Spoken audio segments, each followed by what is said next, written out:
ਸੱਜਣੋ ਤੇ ਮਿੱਤਰੋ, मैं ਤੁਹਾਡਾ अपना वीर मलिक बशीर देश पंजाब यूट्यूब चैनल तो आप हलीमा खान ने स्ट्रीट मूवमेंट तहरीक की क्यादत करने का खुद फैसला कर लेता है। तो फैसला खुद करने का मौका क्यों बनया? जो क्यादत ही कंप्रोमाइज़ हो जाए तो जो कुत्ती चोरां नाल रल जाए तो फिर तो गल बनती है ना। इसलिए मैं शौकत खानम की औलाद नूं, उन्हां दे परिवार नूं सलूट पेश करना वा ते 7 तोपां की सलामी पेश करना वा कि उन्होंने हक ते सच की आवाज़ बुलंद की है। तो इहो गल है कि अज कंप्रोमाइज़ क्यादत दे छिक्के छुट गए ने। थां थां ते हलीमा खान का इस्तकबाल होया ते लोगों ने खुशी का इजहार किया ते लोगों ने उन्होंने सोच तो वध प्रोटोकॉल दिता ते शानदार इस्तकबाल किया। ते आदरा तुसी हलीमा खान की गलबात सुनो। आओ हमें आके पहचानो, हम इनकी क्या इज्जत करें जो हमारे भाई के साथ कर रहे हैं। हमें क्या इन लोगों से, हमें तो अपने भाई से है। बिल्कुल, इतना बड़ा लीडर है, लोग यहाँ क्यों खड़े हैं? ये इस किस्म के बेशरम लोग हैं, जालिम लोग हैं। ठीक है, हम जो इमरान खान को अंदर बंद किया हुआ है, उसकी आवाज बंद की हुई है, आवाज ना आ जाए ना उसकी, नहीं तो हमारी इज्जत कम ना हो जाए उसकी वजह से। अज पूरी दुनिया नू पता चल गया है कि उम्मत के मुसलमान के एडे वड्डे लीडर इमरान खान नू जेल दे विच ना हक रखे हुए है।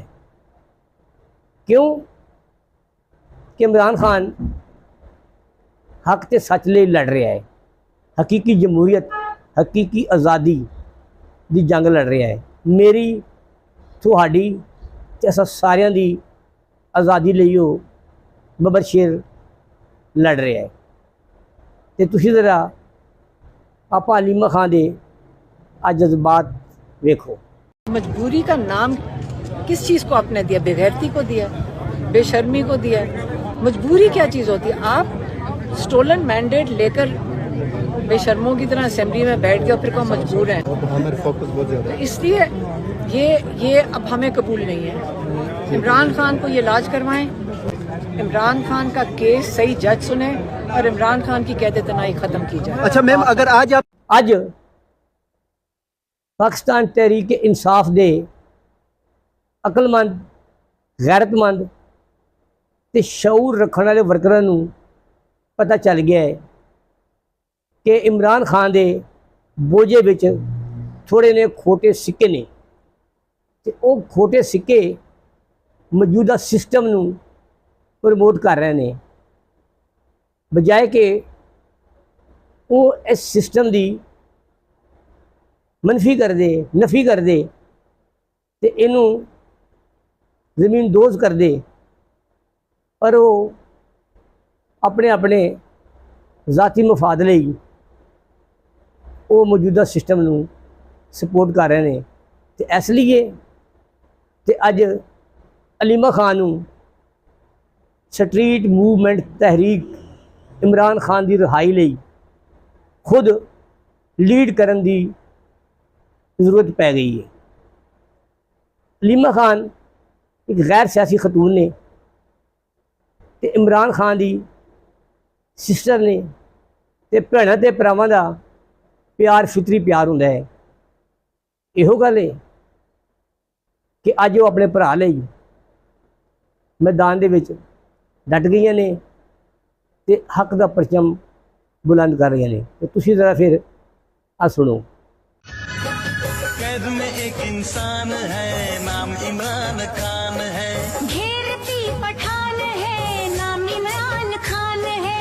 दिलों में एक उम्मीद है, नाम इमरान खान है। हक का एक पैगाम है, नाम इमरान खान है। अज पाकिस्तान तहरीक इंसाफ का वर्कर क्यादत नालों बहुत ही अगे पुरजोश दिखाई दे रहा है।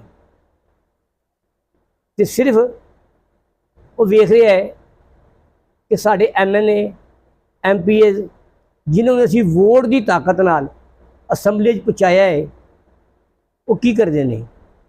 ਪਰ ਉਹਨਾਂ ਦੀ ਖਾਮੋਸ਼ੀ ਇਹ ਦੱਸਦੀ ਪਈ ਹੈ ਕਿ ਉਹ ਕੰਪਰੋਮਾਈਜ਼ ਲੈਣ 'ਤੇ ਲੱਗ ਗਏ ਨੇ। ਤੇ ਇਸ ਲਾਈਨ ਨੂੰ ਤੋੜਨ ਵਾਸਤੇ ਪਾਕਿਸਤਾਨ ਤਹਿਰੀਕ ਇਨਸਾਫ ਦਾ ਵਰਕਰ ਬਾਹਰ ਨਿਕਲ ਰਿਹਾ ਹੈ ਤੇ ਇਨਸ਼ਾਅੱਲਾ ਉਹ ਦਿਨ ਦੂਰ ਨਹੀਂ ਜਦੋਂ ਕਾਮਯਾਬੀ ਸਾਡੇ ਪੈਰ ਚੁੰਮੇਗੀ, ਦੁਨੀਆ ਦੇਖੇਗੀ ਜਿਵੇਂ ਜਿਵੇਂ ਪਾਕਿਸਤਾਨ, ਜਿਵੇਂ ਸੋਹਣਾ ਦੇਸ਼ ਪੰਜਾਬ ਸਦਾ ਹੱਸਦੇ ਵਸਦੇ ਖੁਸ਼ ਰਹੋ।